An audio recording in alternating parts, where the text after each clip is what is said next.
The European Parliament is not only a house of European democracy, it has also been my political base for 4 years. So here I feel at home, I feel among friends. Sadly, our fellow Europeans in Ukraine cannot say the same. They are fighting for their homeland, for their loved ones, their freedom to choose their own destiny.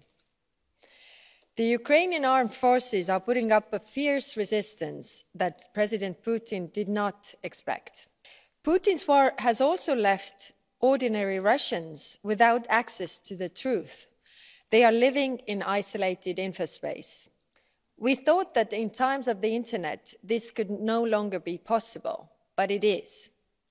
Our task is to break the wall of lies. It is a complicated task. We need to mobilize our technological potential to win the war for truth. I would also like to address the Russian people directly. Dear Russian friends, the European Union is not acting against you.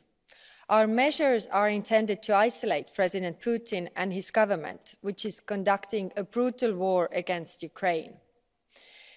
You are now seeing only the beginnings of deprivation, which will become much worse as our sanctions kick in.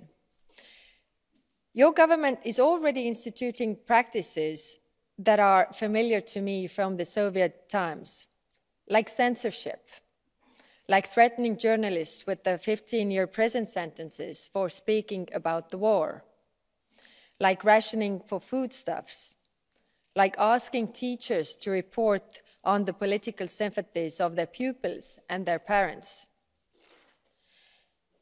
Global companies are pulling out of Russia. Airlines are no longer flying.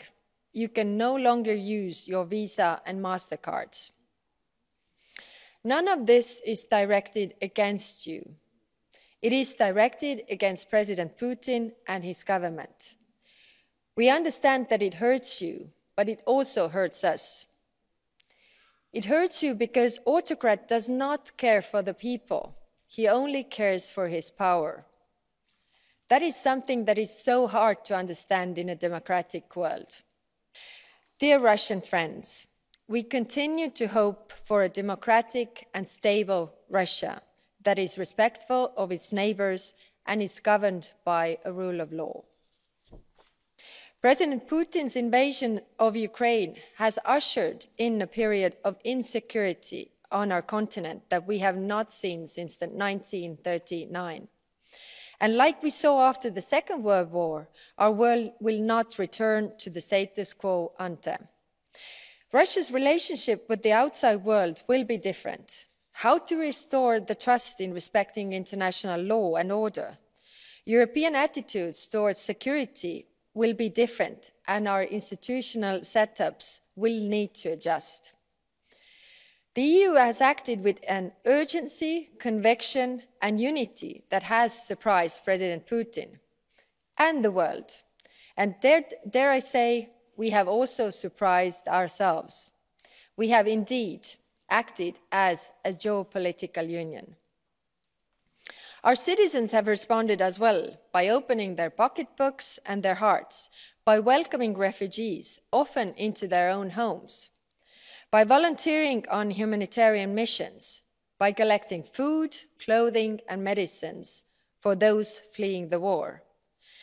Our citizens are showing a generosity of spirit that makes me proud to be Estonian and proud to be European.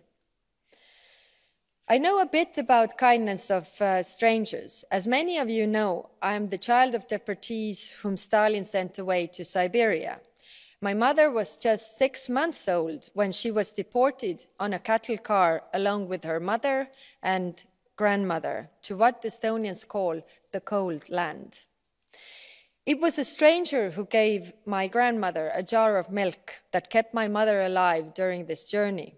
So you could say we Estonians have some experience in being deported and fleeing wars. And we also have some experience with Russia, which we have been trying to share with the European Union since we joined.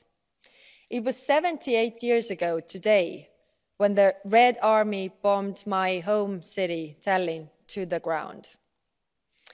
But my mother, the same baby who took her first trip abroad to Siberia, always taught me that it was impolite to say, "I told you so." Putin will come to test us, and yes, we will have to resist. That means that we need to keep supporting those fighting for Ukraine's independence, while giving time for the sanctions and isolating measures to work to their full capacity. Ukraine came under attack in 2014 because it wanted to join the European Union. It came under armed attack on the 24th of February because it seeks to take its rightful place among us. It is in our interest that Ukraine becomes more stable, more prosperous, and solidly founded on the rule of law. I know from Estonia's own experience that this is how it works. But it's not only in our interest to give Ukraine a membership perspective, it is also our moral duty to do so. Ukraine is not fighting for Ukraine, it's also fighting for Europe.